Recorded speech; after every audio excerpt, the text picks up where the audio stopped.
चलते हैं वो भी हमसे तेवर बदल बदल के, जिनको जिनको सिखाया हमने चलना संभल संभल के। कह रहा आधा करोड़ रुपया लेके घर में घुस रहा हूँ आपकी वजह से। कॉल बैक करके कि इनके तो पैर नहीं है, तो मुझे गौरव भाई ने भी बताई थी ना कोई। हाँ, क्या थी वो बात? वो भाई साहब ने 4,000 से 5,000 नौकरियां लगवाई थी सरकारी लोगों की, जो विधानसभा से नहीं, Rajasthan, UP, Haryana, all all over NCR, सब जगह से, मतलब लगभग इतनी भाई साहब 4,000 5,000 के बीच आपने नौकरियां जो अभी तक किसी ने भी नहीं लगवाई। मैं तो यही समझूंगा, हो सकता है कि नहीं लगवाई। नहीं, मुश्किल है जी, मुश्किल है। लोग अपनी विधानसभा के नहीं लगवाते सर, नहीं लगाते हमने। नहीं, जब विधानसभा में लोग नहीं है तो लोग अपने रिश्तेदारों को लाने लगे। तो लोग आज भी आपके पास आते हैं, मैंने सुना है तो भाई मेरी अब रिटायरमेंट हो रहा है, जब तक आप नहीं आओगे मैं अपना रिटायरमेंट नहीं लूंगा। हाँ, ये एक केस है ऐसा भी आया, उसको फंड कुछ ज्यादा मिल गया था, कुछ अपना भी जमा कराता होगा वो रिटायरमेंट से पहले जी, तो 50 लाख रुपया उसका जुड़ गया था जो रिटायरमेंट पे उसको मिलना था। तो मियाँ बीवी दोनों घर पे आए, मेरे इसी गांव के ही हैं, पीछे रहते हैं। तो कह लगे जी मेरी रिटायरमेंट है, आपने आना। मैं कह उस दिन तो मैं हूं नहीं, मैं तो कहीं जाना है। कह रहे जी तो हम फिर तो रिटायर होकर के फिर हम घर नहीं घुसेंगे, कहीं और ठहरना पड़ेगा। अच्छा। मैं कह क्यों? मैं कह क्यों? कह जी पार्टी है, आपने आना है। मैं कह मैं नहीं आ पाऊंगा, मैं आ नहीं पाऊंगा। तो कह लगे जी आप नहीं आओगे तो हम भी नहीं जाएंगे। तो मैं कहा ऐसा क्या कारण है? कह रहा आधा करोड़ रुपया लेके घर में घुस रहा हूँ आपकी वजह से। आपकी वजह से आपने ये नौकरी दिलाई, आधा करोड़ रुपया लेके घर में घुसूंगा तो मैं आपके बिना नहीं जाऊंगा। तो फिर मैंने वो अपना टाइम टेबल बदला, बाहर जाने का जो था एक दिन का वो दूसरे दिन का किया और उनके फंक्शन में गया, ज्वाइन करा जाके। राहुल भाई आप एक किस्सा बता रहे थे, जो भाई साहब ने 2 लोगों की और नौकरी लगवाई थी। एक किस्सा और था, मुझे कहीं से पता लगा कि आपने दिल्ली जल बोर्ड में 2 लोग भेजे यहाँ से, और वहाँ उनको बोला, जो वहाँ के इंस्पेक्टर थे, कमिश्नर थे, कि 2 लड़के बंदे भेजें तो आप उनको नौकरी लगा लीजिए। तो वो बाहर आया, उनको नहीं मिले, तो आपने बोला आप आवाज़ लगे, कुछ पहलवान करके उनके 2 नाम थे। तो जब आपसे उन्होंने कॉल बैक करके कि इनके तो पैर नहीं है, तो गए आपने भी बोला कि ठीक है ना लगा दे, मैंने बोल दिया बात खत्म। तो वो भी किस्सा सुना। नहीं, वो ऐसे था, वो जैसे बहुत लोग आते थे तो मैं किसी न किसी अधिकारी से कहते थे यार इनको कहीं सेट कर लो। अधिकारी वर्ग बहुत अच्छा काम करते थे मेरे, क्योंकि उन्हें भी पता है ये निस्वार्थ करते हैं जी। तो मैंने कहा 2 लड़के भेजूंगा मैं। वो एजिड थे, एजिड भी थे, एक तो 80% विकलांग था उनमें, और दूसरा भी बिल्कुल लगता वैसे ही थे, पतले पतले से थे। तो वो जाकर के पहुंच गए, उन्होंने अंदर जाके कहा साहब हम ब्रह्म सिंह ने भेजे हैं। तो उनको पता था कि मैंने 2 लड़के भेजने हैं। तो उन्होंने कहा ले आओ लड़कों को। तो उन्होंने कहा कि हम ही लड़का है तो वो बोले कि हम ही लड़का है। तो उसने अपना जिस पेन से वो काम कर रहा था वो रखा, और लैंडलाइन था, मुझे फ़ोन मिलाया उन्हीं के सामने। उन्होंने ही मुझे आके बताया कि उन्होंने ऐसे ऐसे कहा हमसे। उन्होंने फ़ोन मिलाया मुझे कि चौधरी साहब मुंह में दांत नहीं, पीठ में हाथ नहीं, पैर कमर में लटक रहे हैं और आप मैं कहा अभी हॉस्पिटल से आ रहे हैं, छुट्टी डिस्चार्ज होकर के ठीक हो जाएंगे, अभी घी खाएंगे क्या पहले के चुनाव में और आज के चुनाव में क्या बदलाव नजर आया आपको? हाँ, बहुत बदलाव है। देखिए जब मैं पहला चुनाव लड़ा था तो मात्र 13,000 रुपया मेरे चुनाव में खर्च हुआ था। अच्छा।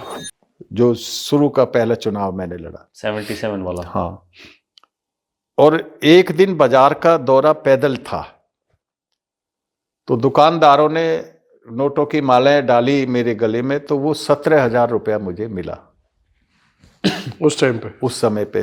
उस समय पैसे की कीमत होती थी। जो कार्यकर्ता वर्ग थे, किसी ने कभी कोई पैसा ही नहीं मांगा, न कि खाने के लिए पूछा। वो तो शायद वो- तक आज भी ऐसा नहीं है आपके साथ। हाँ, और वो अपने घर से एक पॉकेट में चने और एक पॉकेट में गुड़, वो चने गुड़ खाए और पानी पिया और काम किया। ऐसे कार्यकर्ता भी थे। तो वो जो 4,000 रुपया बचा मुझे, वो मैंने आरएसएस की गुरुदक्षिणा में के लिए रख दिया, बच गया था, तो वो मैंने गुरुदक्षिणा में दिया, संघ की गुरुदक्षिणा जी। में। तो क्योंकि जैसा लोग सामने से करते हैं वैसा ही फिर हमें भी करना पड़ता है, और आदत भी पड़ी हुई थी। अब उसको तो फिर अब का जो चुनाव है, हमारे चुनाव में तो फिर भी बहुत रहमत है, लोग प्यार करते हैं, लोग अपने आप वोट भी देते हैं, कहने की जरूरत भी नहीं है। चुनाव लड़ने के लिए आज की तारीख में तो ये पैसा ही हथियार है, तो लोग पहले के गलत चुनाव में और इस्तेमाल अब किया के जा रहा है चुनाव इस में हथियार को। हाँ, पहले हजारों, अब करोड़ों रुपए लगते हैं। अब तो हाँ, अब तो ये भी कह सकते हैं कि लोग करोड़ों रुपया देकर भी टिकट भी लेके आ रहे हैं। टिकट भी ले। अब ये करोड़ों का सौदा हुआ जब तो पार्टी छोड़ के आए हम। भाई साहब, मैंने सुना था 2013, 15 और 20 के चुनाव में, जब आप 13 के चुनाव जीत भी गए थे, तो पार्टी के लोगों ने आपका विरोध करा था उस दौरान, अच्छा, अब तो ये थोड़ी और उनको मतलब बीजेपी पार्टी आपने पनिश करने की जगह उनको और मतलब आगे की तरफ बढ़ावा दिया उनको था। कुछ ओहदा भी दिया, ओहदा जैसे भी किसी दिया को, और कुछ पार्टी में ऊपर ओहदा चढ़े गए। हाँ, ये बात बिल्कुल सही है। अभी जो हाल का 2020 में जो चुनाव में हारा, उसमें तमाम यहाँ पे बीजेपी के जो लोग थे, सांसद भी, डिस्ट्रिक्ट भी, जो जिले के पदाधिकारी हैं, और जो उनके लोग थे, उन्होंने सबने मिलकर के चुनाव में खिलाफत की, पार्टी के अगेंस्ट काम किया, और बहुत थोड़ी वोटों से हम रह गए। अगर वो खिलाफत भी करते, जी नहीं, वोट भी ना देते और खिलाफत ना करते, जी तो शायद ये चुनाव हम जीत जाते। जी ये ऐसी मतलब संभावना थी। लेकिन पार्टी को मालूम होते हुए, पार्टी पूछती तो है कि जिन्होंने चुनाव में खिलाफ काम किया है उनके नाम दें, जी लिख करके भेज दें, गोपनीय भेज दें। वो भेजे भी, पर कोई पूछता नहीं है। जी फिर पार्टी ने ये भी घोषणा की कि जो चुनाव में खिलाफ काम करेगा, जी हम उसको पार्टी से भी निकालेंगे या पद मुक्त कर देंगे। जी उनको आगे 6 साल तक के लिए कोई टिकट ना दिया जाए, कोई किसी पद पे ना रखा जाए, और वो केवल बीजेपी के मेंबर रह सकते हैं और कोई काम नहीं होगा उनके पास। लेकिन उसके बाद भी उनकी पदोन्नति हुई है, जी उनको आगे आगे और बड़ी उपाधि मिलती रही है, जी टिकट भी मिले हैं। तो ये काम बस खाली कहने के लिए रह जाता था और करते नहीं थे। नहीं तो कई सीटें ऐसी है, और ये खासकर अब दिल्ली में भाजपा का ये चलन चल चुका है कि एक को टिकट मिलेगा, बाकी सारे उसकी खिलाफत करेंगे। खिलाफत करेंगे। अब देखिए, पड़ोस में ही 750 वोटों से हारे सत्यप्रकाश राणा 2020 में, जी तो उसकी बहुत बड़ी खिलाफत हुई थी चुनाव में। नहीं तो 750 वोट कितनी होती है? कुछ भी नहीं है। कुछ भी नहीं है। कुछ भी नहीं होती है। तो लेकिन उनको पनिशमेंट नहीं देती थी पार्टी, और उनसे और आगे काम लेने के लिए उन्हीं को आगे करके चलती थी, उनका पद बढ़ा देती थी। और उनका कद और बढ़ा देती थी। जी।